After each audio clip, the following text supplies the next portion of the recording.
لبعض انا مش شايفة.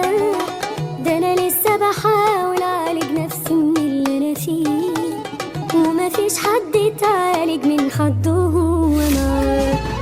ما تكونش نسيت احساس جوايا معذبتوش، ولا اتعلمت طريقة جرح جايبها وجاي. انا حاسة ان انا متفاجئة بواحد معرفوش. هو انت هتفضل متحمل نفسك دي ازاي؟ بتحكي في ايه وجايلك نفسي تتكلم؟ بتحكي في ايه؟ ما جرحك فيا ومعلم.